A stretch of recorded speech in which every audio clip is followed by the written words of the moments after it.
I'm Bob Braun. I'm a partner with Jeffer, Mangels, Butler, and Mitchell, and I'm here at Meet the Money 2015, our 25th anniversary. And I'm sitting here with Mike Cahill, the CEO and founder of HREC. Mike, thanks very much for coming and spending a little time with us. Thank you for having me. So I guess the first thing I was wondering is, from your position, what kind of opportunities do you see in the market, and what are you doing to take advantage of those? I think it's a very rare opportunity. It began last year, and last year, and kind of the theme of Meet the Money this year, is the windows wide open and it's beautiful outside. I think of all the past cycles I've experienced, this is probably the biggest expansion of time where everything makes sense.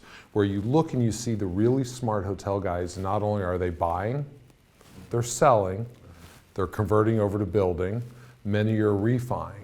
So it really is that rare window where everything kind of makes sense, and I see people making more strategy moves. What's strategic to their portfolio? What's strategic to the mission of their company? What's the exit strategy of what they're trying to aggregate through purchases, or what are they trying to accomplish through dispositions? And it's interesting because I think we've seen cases where people are both buying and selling, but people are remodeling. So what's driving that? It's really interesting, and it depends on the type of company.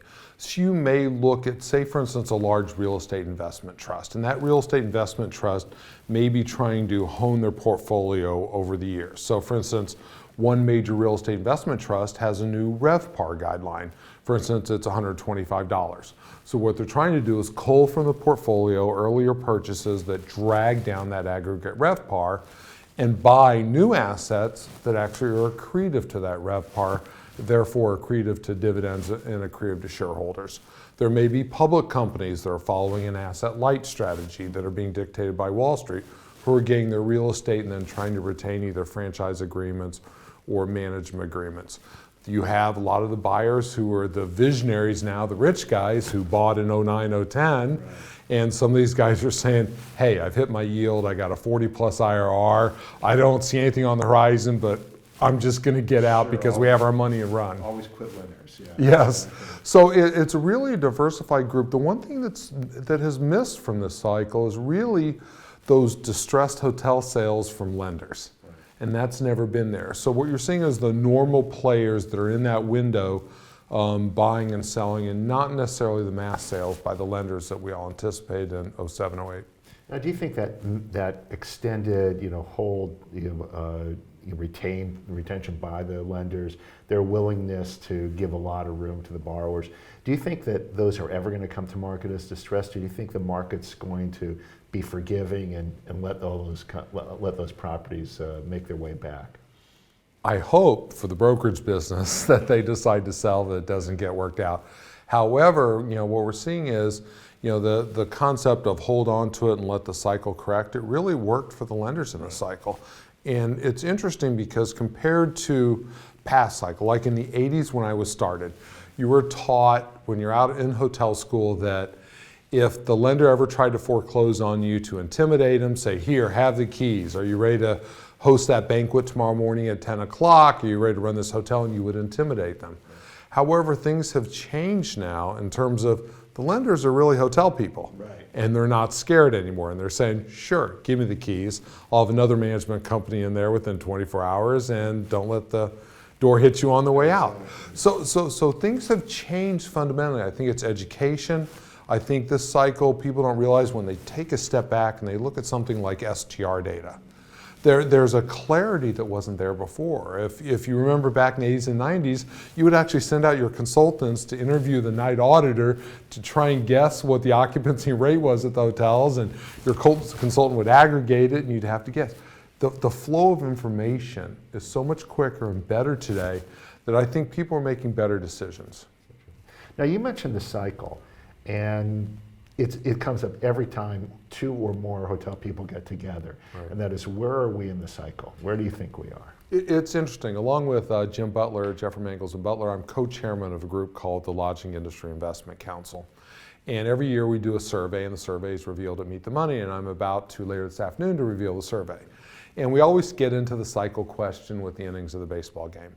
And it's interesting because the last 2 years, It's for the first time it's ever happened in the decade plus of the survey. It's almost been like the Groundhog Day movie. The consensus was we were in this 5th to 6th inning and we weren't moving. And the most comparable year to the past cycle was 2006. It's interesting, in this year's survey, we're finally seeing the movement. And the movement from the 5th to 6th cycle to the 6th to 7th with hope for extra innings. So I don't know whether it's human nature, whether you have certain people, it was a Jeopardy question about someone who has a fear that when they're too happy, they're afraid to be too happy because something bad's going to happen. You often wonder if that's happening right now, that people are just so happy and things have been so good that they're making themselves scared. It's causing the movement.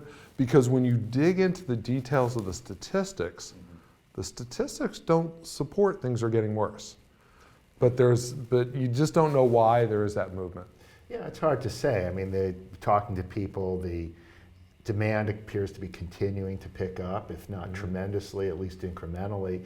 And there isn't a lot of new supply coming on board. And that's always been the issue. If the supply is outreaching the demand, that's when that cycle turns. And it doesn't appear to be happening quite yet. And the interesting part, if you look at the STR statistics, is that normally at this point in the cycle, what you're going to see is a very sharp evolution in RevPAR. And what you're looking for is lower occupancy growth and more demand growth, which shows that people aren't using your product more, but the things are good enough that you're able to charge more for them. And it's interesting that we're still seeing occupancy growth and we're setting records, even with Airbnb and other disruptors. And we're seeing the ADR growth and we're having RevPAR growth between 5 to 10% this far into the cycle. It's a very strong underlying fundamentals that I would say exceed '07 and are much better than even '06. And so that would lead to the next question, because you mentioned disruptors. So what kind of thing is going to ruin the party? What's going to rain on our parade? It's interesting. In the LIC survey that we're unveiling today, the people who are the members of LIC, and it's interesting because these are guys that we added up control $40 billion worth of hotel real estate, direct disposition, acquisition control. And these guys have actually 60% have bought a hotel in the last 12 months, 50% have hotels under contract. And I asked them, what is worrying you? What is the greatest threats? And we put this massive list together. The number one threat that they're fearing is rising interest rates, an effect on going in at these cap rates and interest rates having a ripple effect on the going out cap rates or cost of debt on their exit. Number two, in terms of their fear, was the strength of the US dollar. And when you read into it, it might be that these bigwigs are heavily invested in the coastal markets and not the Des Moines and St. Louis's. So it may be skewed a little bit. And the other threat was government mandated minimum wage increases. And when you break that down, what was surprising about it was new supply wasn't in the top three. Interesting. And it's really the feedback that we're getting from people is that the new supply issue is really relative to specific market areas and not a macro. And it's a macro question. Because we also asked them, I tried to get to the answer a different way, and I said, okay, for those of you 60% rich hotel Illuminati that have purchased hotels in the last 12 months, have you ever not purchased a hotel specifically because you're concerned about new supply? 50% said yes. So you have a little survey issue here in terms of the questions. So yeah, it's always hard, those questions. It's also interesting because you can argue that the rising interest rate is really going to be a reflection of the strength of the economy. Correct. And so when interest rates do rise, and I don't think anybody expects to see huge increases in interest rates, more like incremental changes, whether that's really going to have the impact that people expect it to have. So it's an interesting issue. So I'd like to end up, let me ask you, is there one particular thing that you would like to leave us with, one sort of parting note that you'd like people to remember this conversation? Yeah, I think in terms of this moment in time, the next 12 months, I would say enjoy it, be happy. The topic for the LIC survey this year is Carpe Diem, hotel investors bask in rare and glorious sunshine. Try not to be the people that say, hey, times are too good, something bad's going to happen. I think if something does disrupt the cycle, it will be a macro event. It will be a terrorism event, God forbid, or something in the Middle East that causes a disruptor. Because if you really look at it, the fundamentals are there. And who knows, this may be the rarest, longest real estate cycle that we all have, and maybe a lot of the guys in the business who've been looking for this amount of time to make some money to finally retire, as opposed to we're all going to keep going until we're 90 years old doing the same thing. Maybe this is one of those windows where it just is a good time. Maybe heard some economists talking about in the panel earlier today, Meet the Money, of maybe a soft recession in 2017, but maybe it's something that doesn't fundamentally disrupt or stop the industry, because it wasn't long ago, if you look back to 2009, where it stopped. The average hotel dropped in value in 50% in 12 months, and transaction volume went down 95%, and basically the world stopped. But for now, things are good. So seize the day, buy a hotel, sell a hotel. A lot of the rich guys, it's interesting from the Lodging Industry Investment Council survey, 60% have also included building new hotels in their portfolio. That's great news. It's very important, as I always say, try to enjoy it while we can. Yes. Mike, I really appreciate it. Thank you for very the much taking time. I My enjoyed the pleasure. opportunity. Thanks a lot.